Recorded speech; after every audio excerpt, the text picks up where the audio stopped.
नमस्कार दोस्तों, मैं डॉक्टर संजय खाकिल आज आप लोगों के लिए कंप्यूटर नेटवर्क में एक बहुत ही इम्पोर्टेंट टॉपिक लेके आया हूँ। OSI reference module. OSI reference module की जो फुल फॉर्म होती है open system interconnection.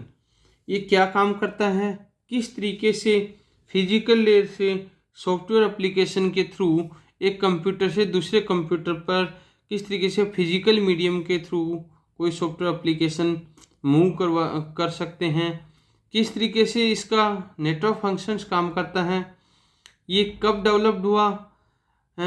ISO international organisation for standard ISO ने इसको कब मान्यता दी, 1984 में इसको मान्यता दी थी। दूसरी चीज़, ये एक मैनेजेबल टास्क होता है। इसके अंदर 7 लेयर्स होती हैं। फर्स्ट लेयर होती है फिजिकल लेयर होती है, second data link layer, third network layer, transport, session, presentation and application. जो नीचे की 3 लेयर होती है फिजिकल, डेटा लिंक और नेटवर्क लेयर, ये हमेशा फिजिकली कनेक्टेड होती हैं, जो रिस्पॉन्सिबिलिटी रखती हैं पर्टिकुलर किसी भी नेटवर्क की। और ऊपर की जो 4 लेयर होती हैं ट्रांसपोर्ट, सेशन, प्रेजेंटेशन और एप्लीकेशन, ये रिस्पॉन्सिबिलिटी यानी लॉजिकल कनेक्टिविटी रखती हैं, जो पर्टिकुलर किसी भी होस्टिंग का काम करती है। तो दोस्तों, मैं आप लोगों को 1 बाय 1 बताऊंगा। ये थोड़ा लेक्चर बड़ा होगा, लेकिन बहुत ही बेहतरीन तरीके से आपको इसके बारे में मैं समझाऊंगा। तो हम आते हैं OSI रेफरेंस मॉड्यूल के बारे में। OSI ओपन सिस्टम इंटरकनेक्शन होता क्या है। OSI stands for open system interconnection is a reference module that describe how information from a software application in one computer moves through a physical medium to the software application in another computers.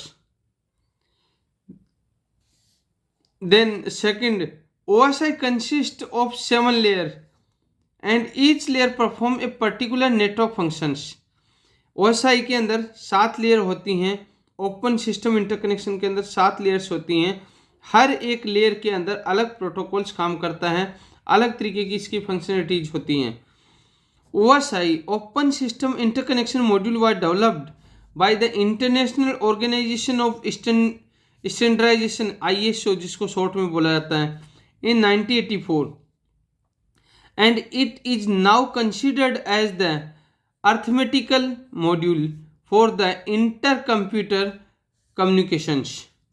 Next होता है OSI module divides the whole task into 7 smaller and manageable tasks. Each layer is assigned a particular task. Next होता है each layer is self-contained, so the task assigned to each layer can be performed independently. अब next की जब मैं बात करता हूं, तो नेक्स्ट की जब हम बात करेंगे तो कैरेक्टरिस्टिक्स ऑफ OSI मॉड्यूल्स, कौन कौन की ऐसी कैरेक्टरिस्टिक्स होती हैं। इसके अंदर फर्स्ट होता है physical layer, data link layer, network layer, transport layer, session layer, presentation layer and application layer.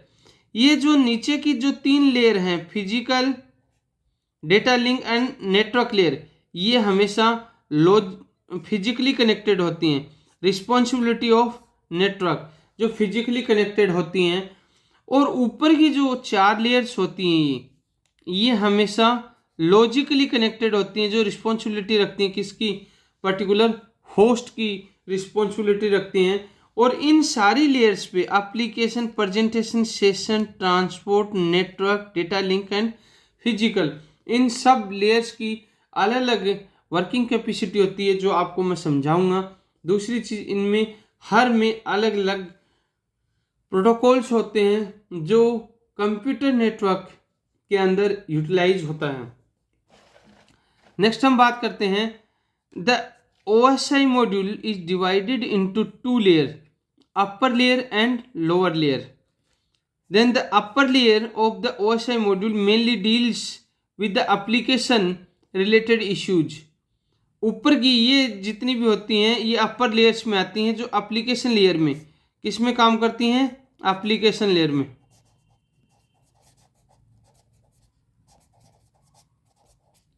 और ये लोअर लेयर में आती हैं जो पर्टिकुलर किस में काम करती हैं, फिजिकल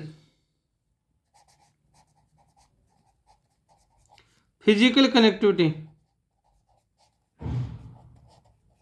फिजिकल कनेक्टिविटी के लिए इसकी रिक्वायरमेंट होती है। And they are implemented only in the software. The application layer is closest to the end user. Both the end user and the application layer interact with the software application, as upper layer refers to the layer just above another layers। अब दोस्तों इसके अंदर और क्या चीज़ होती है उसके बारे में भी हम देख लेते हैं। इसके अंदर जब हम लेयर्स की बात करते हैं तो इसके अंदर जब लोअर लेयर की जब मैं बात करता हूँ OSI मॉड्यूल के अंदर, then the lower level of the OSI module deals with the data transport issue. The data link layer and the physical layer are implemented in hardware and software based. The physical layer is the lowest layer of the OSI module and closest to the physical medium. The physical layer is the mainly responsible for placing the information on the physical mediums. अब इसके अंदर 7 layers होती हैं, उनके बारे में हम देखेंगे। 7 layers of OSI modules जो कौन कौन सी होती हैं। First physical, data link layer, network layer, transport layer, session layer, presentation layer and application layer. किस तरीके से ये काम करती हैं इन सारी चीज़ों के बारे में भी हम देख लेते हैं। एप्लीकेशन लेयर जो होता है ये पर्टिकुलर एक लेयर प्रोवाइड करवाता है जो सर्विस टू यूजर्स के काम में आता है, पर्टिकुलर सर्विसेज टू यूजर्स के काम में आता है। दूसरा लेयर होता है हमारा प्रेजेंटेशन लेयर होता है। ये प्रेजेंटेशन लेयर क्या करता है, it is responsible for translation, compression end encryption. Presentation layer हमेशा जब कोई भी सेंडर से, सपोज ये एक सेंडर है, सेंडर से जब रिसीवर के पास में कोई भी डेटा जब हम ट्रांसफ़र कर रहे हैं तो ये हमेशा पहले इसको एनक्रिप्ट करेगा और ये एनक्रिप्टेड डेटा कहाँ जाएगा, रिसीवर के पास में जाएगा। यहाँ पर क्या होता है, डिक्रिप्ट होता है और वापस as a human readable language में मैसेज रिसीवर को रिसीव होता है। इससे डेटा की सिक्योरिटी बनी रहती है। नेक्स्ट हमारा सेशन लेयर। सेशन लेयर की अगर मैं बात करूं तो it is used to stabilise the message and terminate the session. Stabilise the message and terminate the session, यानी कि जब हम पर्टिकुलर कुकीज़ जो क्रिएट होती हैं हमारे सेशन के अंदर, जब सोर्स टू डेस्टिनेशन के लिए कोई भी डेटा जा रहा है और अगर कई बार जिस तरीके से हम इंटरनेट पे कोई भी वेबसाइट ओपन करके रखते हैं इंटरनेट बैंकिंग पे, तो वो थोड़ी देर के बाद में ऑटोमेटिकली क्या होती है, सेशन आउट हो जाता है। तो ये सेशन मेंटेन करने का काम कौन करता है, सेशन लेयर करता है। नेक्स्ट होता है ट्रांसपोर्ट लेयर। ट्रांसपोर्ट लेयर नाम से ही हमें पता चलता है कि ट्रांसपोर्ट यानी एक स्थान से डेटा को दूसरे स्थान पे लेके जाना। ये हमेशा डिलीवरी का काम करता है, यानी कि it is responsible message delivery from the process to process. इसको P2P भी बोला जाता है, P2P भी बोला जाता है, पीयर टू पीयर भी बोला जाता है इस चीज़ को। इसके अंदर सोर्स से डेस्टिनेशन के बीच में डेटा को ट्रांसपोर्ट भेजने का काम करता है ट्रांसपोर्ट लेयर। नेक्स्ट होता है नेटवर्क लेयर। नेटवर्क लेयर के अंदर क्या होता है, it is responsible for moving the packets from source to destination. इसके अंदर कोई भी डेटा सोर्स से डेस्टिनेशन तक जब जाता है तो इसके बीच में जो डेटा होता है वो पैकेट्स में भेजा जाता है। कहाँ से, सोर्स से डेस्टिनेशन तक, जो मैसेज की सिक्योरिटी करता है। नेक्स्ट होता है हमारा डेटा लिंक लेयर।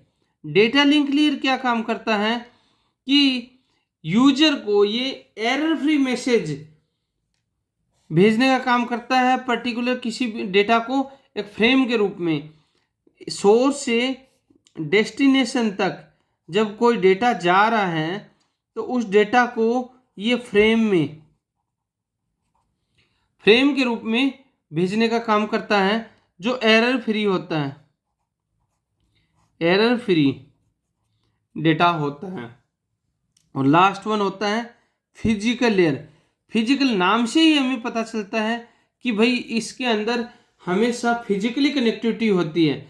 तो जो ईथरनेट कार्ड होता है, जब हमारा लेन वायर लगता है ईथरनेट कार्ड के अंदर ही लगता है, तो ईथरनेट कार्ड होता है वो फिजिकल लेयर पे ही कनेक्टेड होता है। It is provide a physical medium through which bits are transmitted.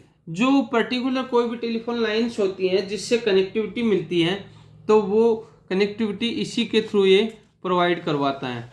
दूसरी चीज़ जब हम आगे देखेंगे इसी चीज़ को, तो इसकी फिजिकल लेयर्स और इनकी सबकी कनेक्टिविटी हम देखेंगे, वो हम नेक्स्ट लेक्चर में पढ़ेंगे। तब तक आप लोग मेरे साथ बने रहिए, सेफ रहिए एंड सुरक्षित रहिए।